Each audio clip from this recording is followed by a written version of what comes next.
Hello दोस्तों, अगर आप आईआईटी जाने का सपना देख रहे हैं तो ये अपडेट आपके लिए बहुत बड़ी है। देश की सबसे कठिन परीक्षा जेईई एडवांस अब बदलने जा रही है। अब तक जो बच्चे सिर्फ फॉर्मूले रट कर आईआईटी पहुंचने की कोशिश करते थे, उनके लिए रास्ते में मुश्किल होने वाली है। केंद्र सरकार और आईआईटी प्रशासन ने मिलकर जेईई एडवांस के पैटर्न में बड़े बदलाव की तैयारी कर ली है। आज के इस वीडियो में हम समझेंगे कि ये बदलाव क्या है और इनका आपकी तैयारी पर क्या असर पड़ेगा। तो चलिए शुरू करते हैं। सबसे बड़ा बदलाव है सब्जेक्ट्स का। अब तक जेईई एडवांस पूरी तरीके से फिजिक्स, केमिस्ट्री और मैथमेटिक्स यानी कि पीसीएम पर फोकस करता था, लेकिन नए प्रस्ताव यानी कि प्रपोजल के मुताबिक अब इसमें लॉजिकल, रीजनिंग और एप्टीट्यूड के सवाल भी शामिल किए जाएंगे। इसका मकसद ये देखना है कि एक स्टूडेंट की प्रॉब्लम सॉल्विंग कैपेसिटी कितनी है। मतलब अब सिर्फ कैलकुलेशन से काम नहीं चलने वाला है, आपको अपनी थिंकिंग एबिलिटी का भी टेस्ट देना पड़ेगा। एजुकेशन एक्सपर्ट्स का मानना है कि बहुत से स्टूडेंट्स कोचिंग की मदद से सवालों के पैटर्न को रट लेते हैं। नए पैटर्न से ये रट्टा मार सिस्टम पूरी तरीके से खत्म हो जाएगा। एप्टीट्यूड सवालों के आने से परीक्षा ज्यादा प्रैक्टिकल होगी।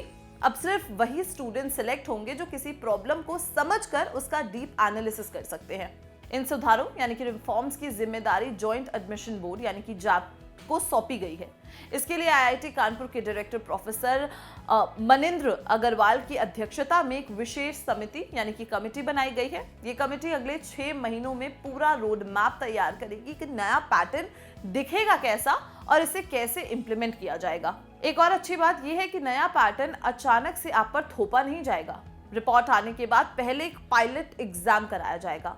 इस टेस्ट के रिजल्ट्स का गहराई से स्टडी किया जाएगा और देखा जाएगा कि स्टूडेंट्स नए तरीके के सवालों को कैसे हैंडल कर रहे हैं। सब कुछ सही रहा तो ही इसे स्टेप बाय स्टेप पूरे देश में लागू किया जाएगा। अभी जेईई एडवांस साल में सिर्फ एक बार होता है, जिससे स्टूडेंट्स पर बहुत ज्यादा मेंटल प्रेशर रहता है, लेकिन नए प्रपोजल में से साल में 2 से 4 बार कराने पर विचार हो रहा है, बिल्कुल जेईई मेन की तरह।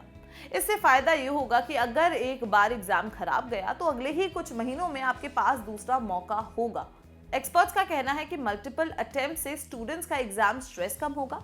जब बच्चे को पता होता है कि ये डू और डाई सिचुएशन है तो उसका जो कॉन्फिडेंस है वो बढ़ता है। इससे स्टूडेंट्स बिना डरे अपनी असली काबिलियत परीक्षा में दिखा पाएंगे। एप्टीट्यूड और रीजनिंग आने से क्या फिजिक्स, केमिस्ट्री और मैथ्स की वैल्यू खत्म हो जाएगी? सवाल ये है। तो इसका जवाब है नहीं।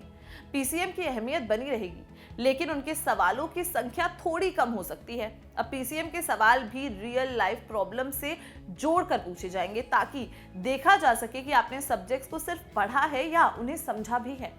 तो सवाल है कि अब आपको करना क्या चाहिए। सबसे पहले स्टूडेंट्स कॉन्सेप्ट पर फोकस करें, ना कि सिर्फ न्यूमेरिकल सॉल्व करने पर। दूसरा, अभी से लॉजिकल रीजनिंग की प्रैक्टिस शुरू कर दें। पढ़ाई के साथ साथ अपनी एनालिटिकल थिंकिंग को भी डेवलप करें। याद रखें, आईआईटी अब सिर्फ इंटेलिजेंस नहीं बल्कि स्मार्ट इंजीनियर्स ढूंढ रहा है। तो दोस्तों, जेईई एडवांस में ये बदलाव हमारी एजुकेशन को वर्ल्ड क्लास बनाने की दिशा में एक बड़ा कदम है। आपको क्या लगता है, क्या साल में 4 या 2 बार एग्जाम होना सही है, या पीसीएम के साथ एप्टीट्यूड जोड़ना आपके लिए मुश्किल होगा? अपनी राय हमें कमेंट सेक्शन में जरूर बताएं और अगर ये वीडियो पसंद आई हो उसे लाइक और शेयर करना बिल्कुल भी ना भूलें और देखते रहें जागरण जोश।